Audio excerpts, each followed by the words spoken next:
Awesome. Hey there, Becca Marino and Kirsten. It's good to see everybody. It's been a couple weeks. Man, this weather has gotten to me. I missed a little bit because of being under the weather with the flu.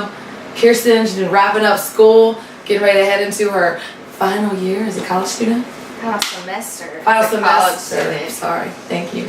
It's okay though, because I'm still postponing real life and going to grad school. So there you have we're it. good. Truth comes out. All right, but it's good to be here. Okay, so we are with BWV Inside Out Incorporated, and this is our No BS 411 on eating disorders and body image. So today we're going to talk a little bit about myths and facts, and we're also going to go over some guidelines for family and friends who may know somebody that has an eating disorder. All right, so check it out. So here we go, myths and facts. Only females have eating disorders, Becca. Facts. Although the majority of people with eating disorders are female, the numbers of males are increasing significantly. But only good little rich girls become anorexic. That's a myth? I thought that was the truth. Fact. Although anorexia appears more pronounced in times of plenty, culture is currently preoccupied with thinness, and many young women, regardless of their background and status, have bought into this obsession. So, only females have eating disorders, and only good little rich girls become anorexic. That would make it a pretty narrow population who have eating disorders, if that were true. If it were true, but it's not. And actually, do we know a statistic off the top of our head as far as men are concerned? Guys, The most recent thing I heard was 10 million women, 1 million men in Okay. America. 10 million women and 1 million men in America. Wow. 1 million is a lot. And as far as I think men and body image are concerned, the things that come to mind for me are seeing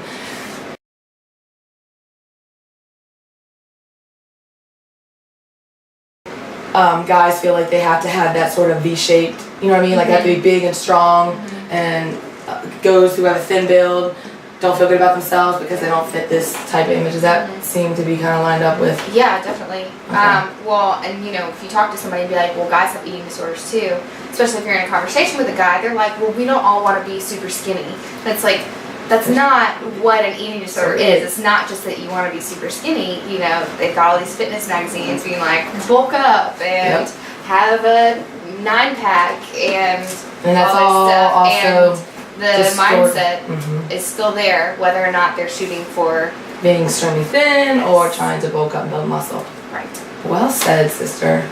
Awesome. All right. So myth. Thank you, everywhere. Ta-da-ching. All right. Sorry, we're focused. Here we go. Myth number 3.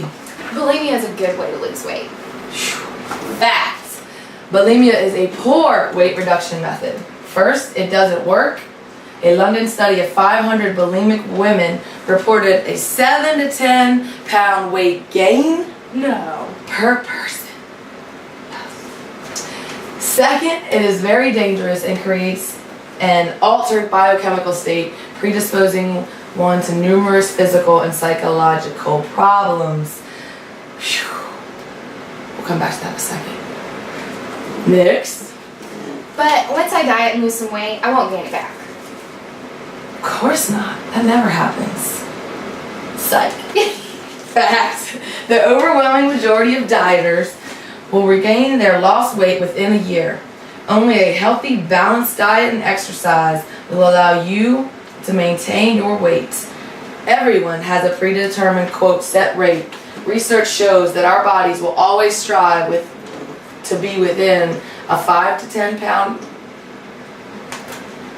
All of our bodies will strive to stay within 5 to 10 pounds of this set weight, no matter how much we try to diet or otherwise. That makes me think of this conversation that comes up a lot, right? People are engaging in exercise and they've made these healthy changes, and at first they lost some weight, and then all of a sudden it stops. And they don't understand these last it. 4 pounds won't come off. Right, why? Because you're within this range that you're supposed to be. It's a good thing, right? if we're doing what we're supposed to, the body has a natural tendency to be well and knows where it's supposed to be. That's cool. So, back to the myth about bulimia being a good way to lose weight.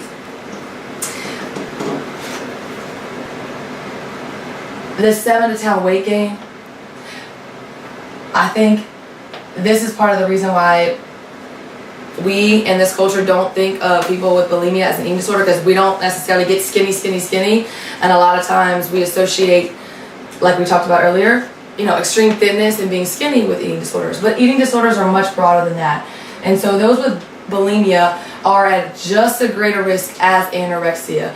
They just don't, quote, look the part. Does that make sense? Because you can gain weight from eating and throwing your food up. And then the altered chemical state that can affect you in numerous ways. It can affect your breath.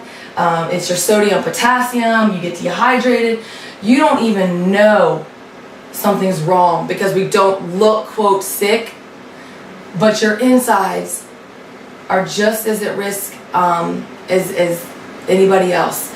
And somebody who's bulimic could be walking around the street struggling with this and die in an instant because of this chemical imbalance, even though they don't look skinny. Because sodium and potassium, those are the two electrolytes that keep your heart pumping. Yep. And anytime you go through this binge purge episode where you throw everything up, it throws your electrolytes so out of whack that just one time could throw it off so much that your heart will stop pumping and you could die from just one instance. That's pretty scary. So the best thing to do is have a balanced diet and exercise.